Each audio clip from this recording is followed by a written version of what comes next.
गली के नक्कड़ पर खड़े उस बुजुर्ग से आते जाते तकरीबन रोजाना सलाम दुआ हो जाती है, जो सुबह सुबह रेडी पर सब्जियां लाकर बेचा करते हैं। इत्तेफाक की बात है कि आज जैसे ही मैं उसकी रेडी के करीब पहुंचा, सलाम दुआ के बाद मैं आगे चल दिया। चंद ही कदम उठाए होंगे कि मुझे लगा कि किसी ने मुझे आवाज दी है। पीछे देखा तो वही सब्जी वाले बुजुर्ग इशारा करके बुला रहे थे। मैं उनकी तरफ गया, मैंने सलाम किया और पूछा, जी बाबा जी, आपने मुझे बुलाया? उन्होंने कहा कि हाँ बेटा, एक बात कहूँ, आप बुरा तो नहीं मनाएंगे? उनकी आवाज भर सी गई, जैसे अभी आंसू आंखों से छलक पड़ेंगे। मैंने कहा, जी बाबा जी, जरूर कहें। मैं भला क्यों बुरा मनाने लगा आपकी बात का?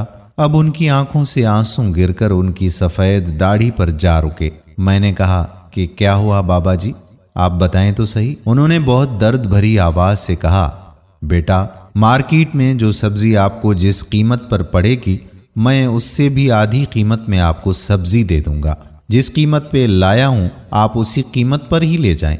मैं आपसे 1 रुपया भी मुनाफा नहीं लेता। ये कहते कहते वो रो पड़े। यकीन करें, मेरा दिल चाहा कि मैं भी वहीं रो दूं। इतना दर्द था उनकी आवाज में, उनके लहजे में, कि मैं बयान नहीं कर सकता। फिर वो जरा खामोश हुए और गोया हुए कि बेटा, आज सुबह से एक गाहक भी नहीं आया, सब मार्केट का रुख कर जाते हैं। मेरे पास जितने पैसे थे, सुबह मंडी जाके सब्जी ले आया। बेटा, तुम थोड़ी सब्जी भी ले लोगे ना, तो मेरे बच्चे आज खाना खा लेंगे।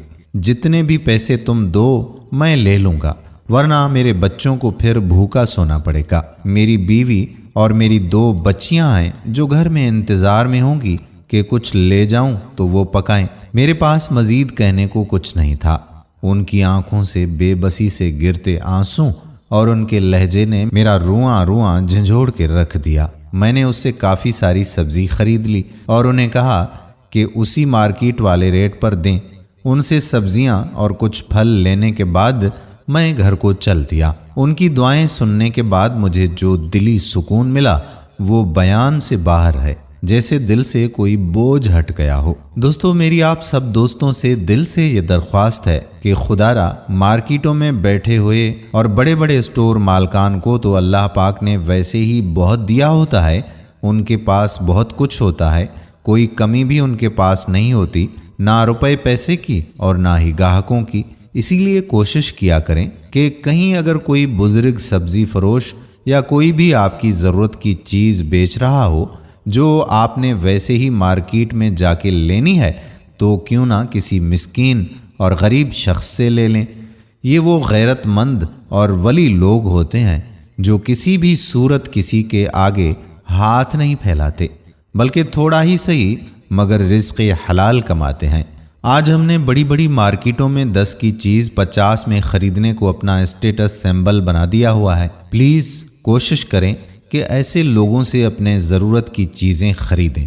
हमें नहीं मालूम कि जिस उम्र में उनको आराम करना चाहिए, ये इस गर्मी और सर्दी में ना जाने किस मजबूरी के तहत काम कर रहे हैं।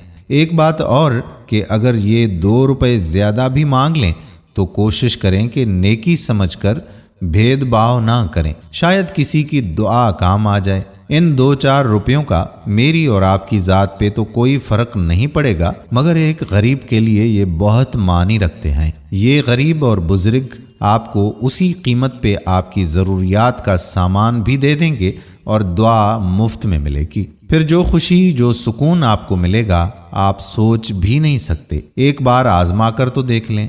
वो कहते हैं ना कि न जाने किस भेष में खुदा मिल जाए। अल्लाह ताला हमें दूसरों की मदद करने की तौफीक अता फरमाए।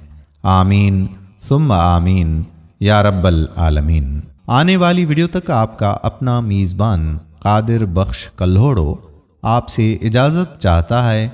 अपनी खुसूसी दुआओं में याद रखिएगा। अल्लाह हाफिज़।